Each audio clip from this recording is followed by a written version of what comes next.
sat there for?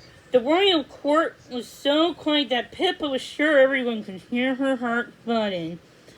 I don't know, Shabella needed my help, she answered. Sure, truthfully. I was on vacation with family when a magic wave scooped me up. Rosella and Trident brought me here. The pony stared in awe at Pippa. An excited murmur rippled through the regal room.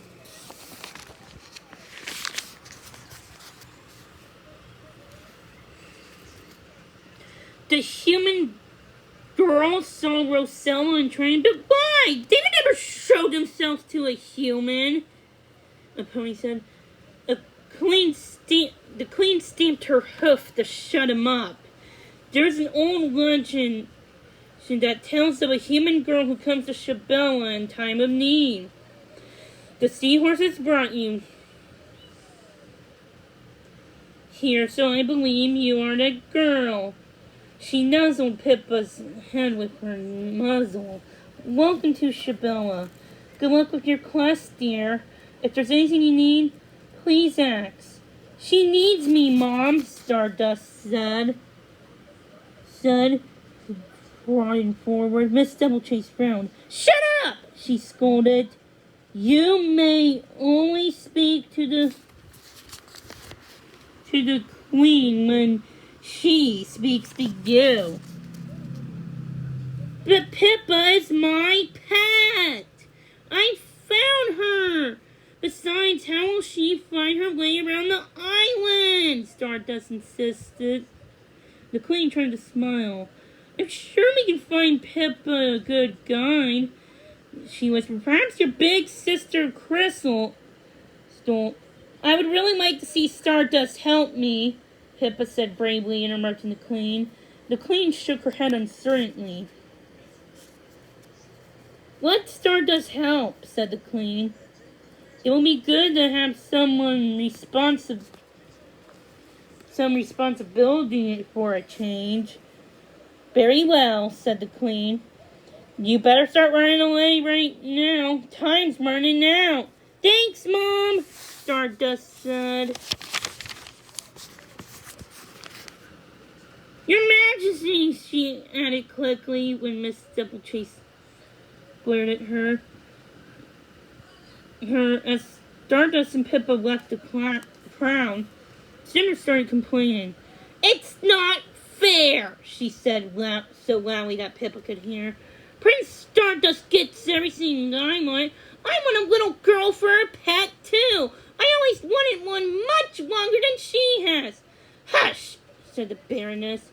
Better things come to those who wait, unlike you. What does she mean? Asked Pippa. Don't pay any attention to her. She's just always been jealous of the royal family, said Stardust. Come on, let's start searching for the missing horseshoes. Stardust used the same hidden door they entered the castle by. So where are we going to? Pippa asked.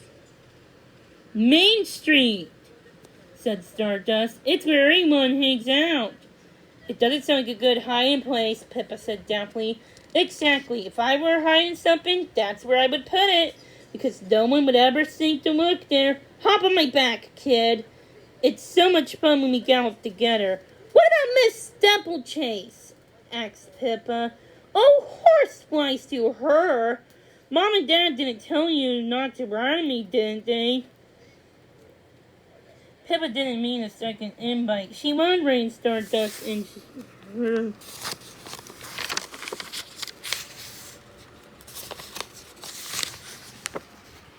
mouth stretched into a wide grin and she hopped onto her back. Main Street was lined with grassy roads on the field they had crossed earlier. That's my school, Stardust said proudly as she passed Cantor's prep school for fine equine. Miss Hucklebee's the coolest teacher ever. You should hear her read Black Beauty. Stardust School was a blue wooden building with wooden boxes overflowing with colorful flowers and tubs filled with carrot sprouts. These carrots are for snacking, too, Stardust said, pulling up 2 carrots and giving one to Pippa. Crunching on their carrots, they peered through the window where a class of ponies were starting a math lesson. Stardust giggled. Look at Honey admiring her sparkly hoof polish. She's my furthest oldest sister. That grumpy-looking pony with the boring wooden tiara and acorns. It's Cloud, my second oldest sister. My oldest sister's Crystal. She left Cantor's now. She's going to be queen one day, and she never lets us forget it. Cloud turned to the window with a scowl, and Stardust quickly pulled Pippa away. Don't let her see you, she said. She would want to know why I'm not at school, and there isn't time to explain. They crept around the back of the ring, passing the riding ring and Pippa had seen earlier, in a green field with tiny ponies who were learning to trot. Stardust glanced down the lane. Pippa held back, but she was sure she saw something shining in the long grass on the edge of the field. Could it be one of the missing golden horseshoes? They hurried over and was disappointed to find out it was an ordinary old horseshoe. Pippa's eyes grew lighter and lighter as Stardust pranced along Main Street, pointing out all of her favorite stores. Pippa noticed that all the shoppers were staring back at her, too. That's the salon mock takes me to get my mane and tail wash. They have strawberry-scented shampoo. And look, Dolly's tea rooms. You can taste their buckets of hot carrot juice. Delicious, Stardust said, smacking her lips. And there's Mr. Jim's. He sells the nicest jewels ever. It reminded Pippa of the Main Street back home. Only Main Street was much prettier with beds of sunflowers,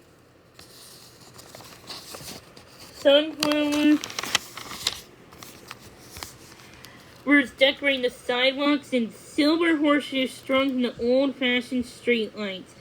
Everything was spotlessly clean. Their brows had been polished until they shone.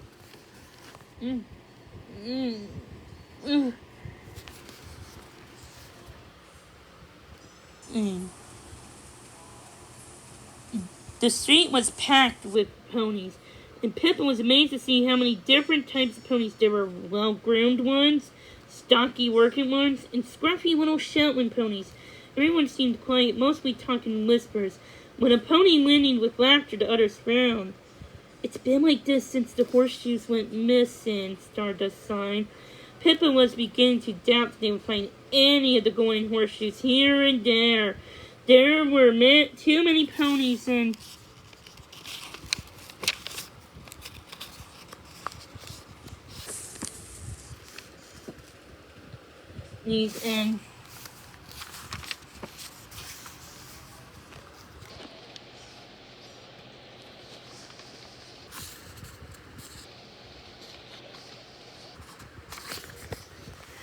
not enough hiding places. There was an amusement park at the end of the street, though that looked more like a promising place to hide things. Should we look in here? She asked. That's where I'm taking you, Stardust said excitedly. You see the merry-go-round. It's so cool with its rainbow colors and flashing lights. It's so pretty. The ghost train is so scary. We even got nightmares. Nightmares? Pippa asked. What do you mean? The nightmares are spooky-looking ponies. They lived here forever, even when Shabilla was just a tiny lump of volcanic rock and not the magical island it is today. I've never seen one, but everyone says that they are really mean. Stardust gibbered. You want to ride on that ghost train? It's lots of fun. I thought we were looking for the horseshoes, Pippa said. Stardust blushed. We are. It's just wonderful having you here. And I want to show you. Seriously, but you're right. Finding the horseshoes is more important. Without them, Chabelle will lose its magic. Stardust shuddered, her brown eyes suddenly glistening with tears. Oh, don't worry, Pippa said, stroking her neck. We'll find a horse.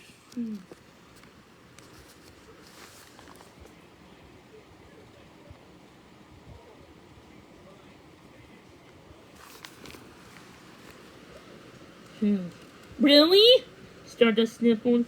Thank you, Pippa. You're the nicest pet ever. Pippa opened her mouth to argue that she was a girl and not a pet, but Stardust was already heading to the amusement park. That amusement park was less crowded than... None of the ponies, except for the really young ones, seemed to be enjoying themselves. Pippa and Stardust walked around the rides, but found nothing. Let's search the field, Stardust said finally. They're big enough to hide all the 8 horseshoes. Pippa and Stardust spent the rest of the day walking in the fields. It was hard work, and there were many false alarms. By late afternoon, Pippa had met many of Stardust's friends, and they all had precious toys and lots of other younger ponies lost, like hair clips and combs, but they didn't find any golden horseshoes. As the sun began to set, they made their way back to the castle. Pippa was very hungry and frustrated that they haven't any clues about the missing horseshoes. We both might need a hoof massage with dandelion hoof balm, Stardust said longingly as they passed the main perfect salon. The Miss Double Chase is very strict about our meal times. She won't want us to go together tomorrow if we're late. We need to find them, Pippa said. Meals were in a huge dining room with a stone feeding front. One room was